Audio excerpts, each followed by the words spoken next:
भारत सरकार के यशस्वी शिक्षा मंत्री, साहित्य के क्षेत्र में जिनके नाम को देश भर में जाना जाता है, ऐसे मान्यवर डॉक्टर रमेश पोखरियाल साहब, भारत सरकार के राज्य मंत्री स्वतंत्र प्रभार और देश भर में अपने कृतित्व और व्यक्तित्व से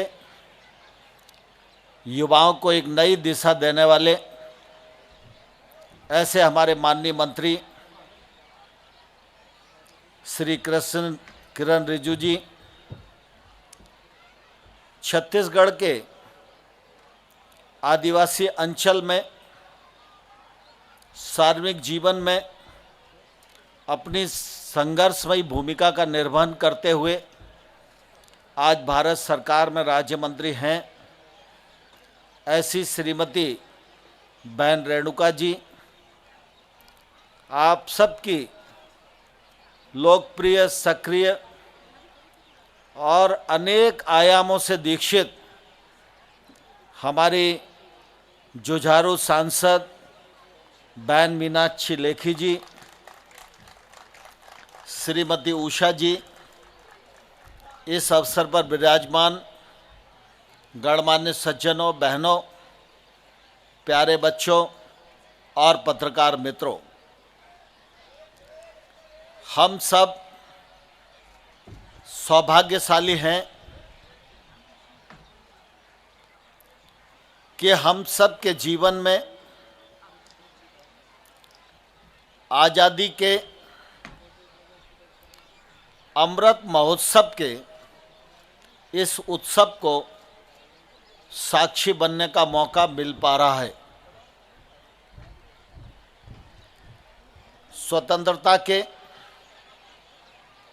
75 साल पूर्णता की ओर हैं। अमृत महोत्सव का वर्ष शुरू हो उससे 75 सप्ताह पूर्व इस भव्य और विशाल और व्यापक समारोह का आज आरंभ हो रहा है और इस कार्यक्रम को ऊंचाई प्रदान करने के लिए आज हमारे लोकप्रिय प्रधानमंत्री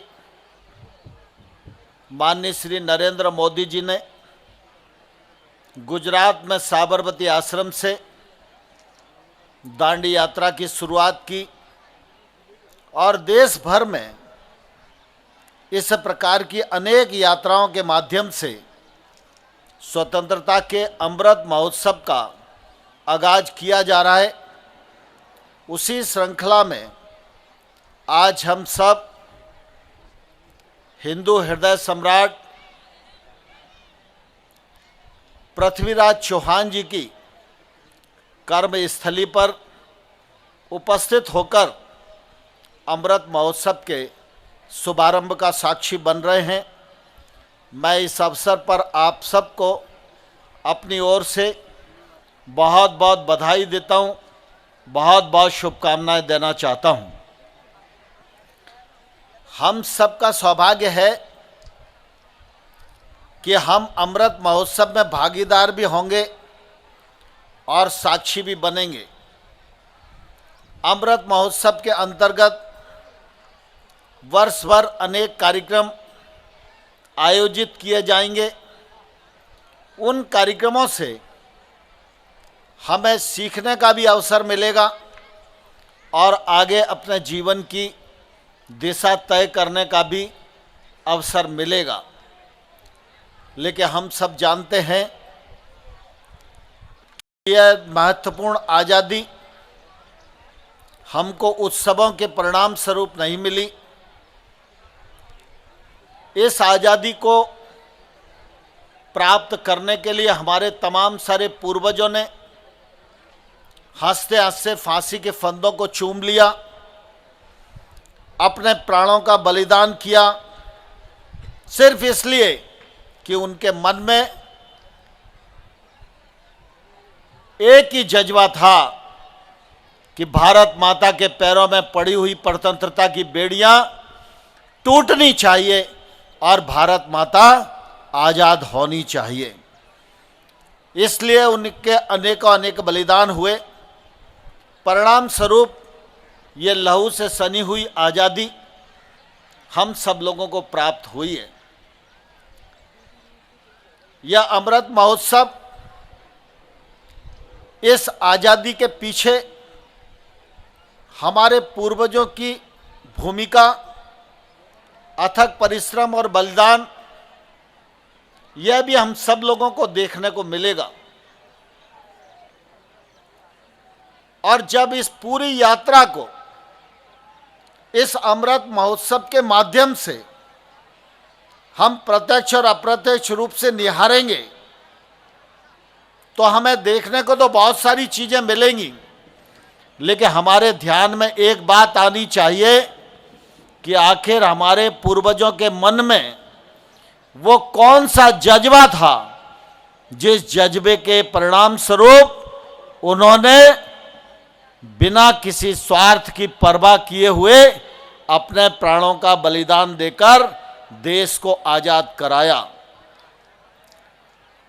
वह जो जज्बा है वह आजादी के लिए भी जरूरी था, इसलिए आजादी मिली। इस पूरे वर्ष भर के कार्यक्रमों की यात्रा में उस जज्बे की पहचान करके, उस जज्बे को सामने रखकर आने वाले 25 साल का रोड मैप हमारे युवा मित्रों को और भारत के नागरिकों को बनाना है।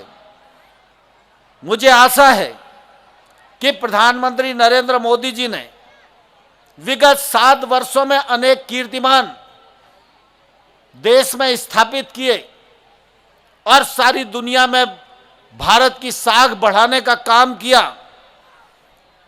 अगर इस जज्बे को अपने हृदय में अंगीकार करके अगर 25 साल लगातार रोड मैप के अनुसार हम लोगों ने अपनी भूमिका का निर्वाह किया तो आने वाले कल में भारत को श्रेष्ठ भारत बनाने में कोई भी ताकत नहीं रोक सकती है। हम सब इस अवसर पर संकल्पबद्ध हों, हम सब इस दिशा में प्रवृत्त हों, यही इस मौके पर प्रार्थना है। बहुत बहुत धन्यवाद। जय भारत, भारत माता जिंदाबाद।